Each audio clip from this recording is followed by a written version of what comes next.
I know you want to hit that big money, but there is something much more crucial than eating that money actually. And not everyone will actually eat big money. You cannot be trusted with something bigger if they don't see that you are already big. Now, no one will just look at you in the eyes and tell you that, please, this is 100 million naira, take. Even if the person likes you. If the person truly likes you, he will ask you what you are going to use that money for before he actually gives you that money. Now, we are back to what a poor man thinks. A poor man always thinks that I wish and I pray for having something big, something huge arriving in my account.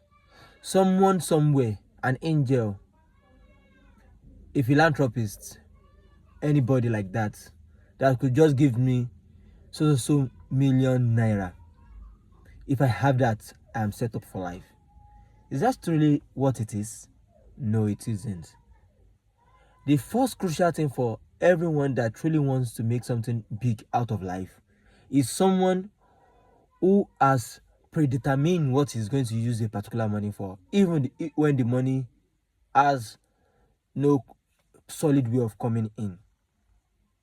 Someone who can forecast a whole year, 5 years, 10 years, and say that if I'm going to make 1 million naira in a year, I'll use it for this. Once it turns to 2 million naira the following year, I'll use it for this. By that 2 million naira and the first 1 million naira, by the end of the second year, I should have made at least 3 million naira. Just for calculation's sake. That is about 50% increase yearly, annually. Now, one of the strategies I've ever followed over the years is the strategy of actually foreseeing that future in a year or 2 years time and calculating what I can generate over those months and be able to save up those money and plan upfront what I'm going to use that money actually for.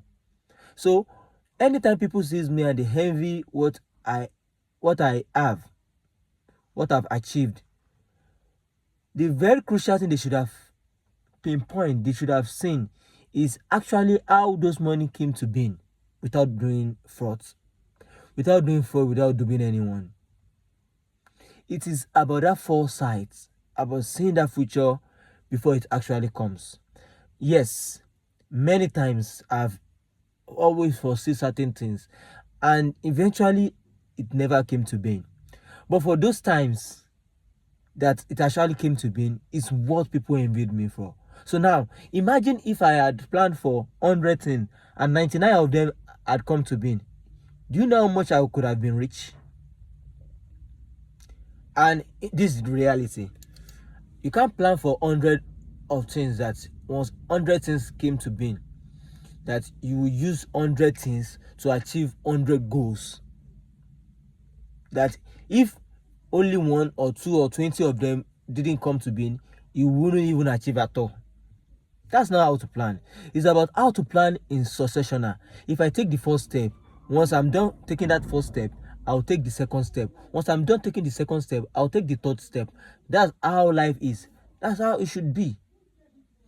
Once a baby is giving birth to, the first thing is that they try taking care of it. By what? The first thing, how to drink water, or how to take anything sugary, or how to take a food, depending on the culture, the tradition, the religion, and what have you. Some religion, it must taste something naturally sweet. Some religion, just water. Some religion, the food. Some religion or some ethics, some tradition, maybe the mother's breast. That's the first step for a baby. So before even the baby comes to being, before the baby is coming to the world, the family or those people that has that power to vet on the mother must have prepared whatever they have for the baby before the baby even come to life. And eventually, if the baby comes to life, even when it wasn't planned, they have to run around for that particular thing for the baby. Now, From there, the baby would try to do certain things. They know that after you've eaten, you might pass what's it called, uh feces. The feces the baby will pass, they would have make wear pampers for him immediately before he started having that. So they have that plan, and eventually when the baby started getting stronger, he opens his eyes, his hands, and he started wishing to sit down. They place him on seat because they've already pre-planned his life before he even noticed. That's when he couldn't even think for himself.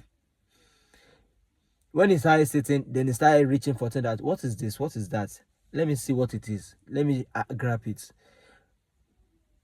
He sits, he started crawling, then probably he started standing and started reaching out for things before he started now escalating and disrupting things around. That is how it should be.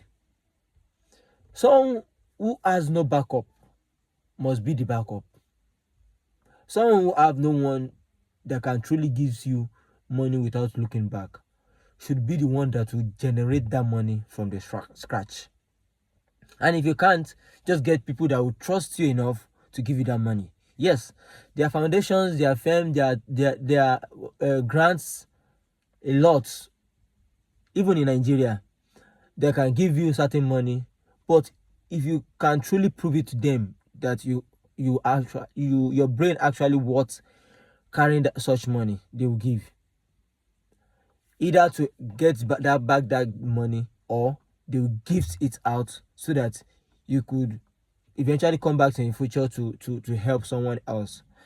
But aside that, for someone that doesn't have that chance or doesn't have that way, doesn't have that connection to get through to those people that can actually give them money, will they not suffer in poverty? Will you not suffer in poverty? You couldn't. You shouldn't. You should be someone who always see a positive aspect of life, regardless. If it is 1,000 naira that gets to you daily, make sure that you save up from that 1,000 naira. Make sure that you try to see that in a year, I'll get 365,000 naira. How much can I truly consume in food and livelihood that I'll be able to save certain amount of money?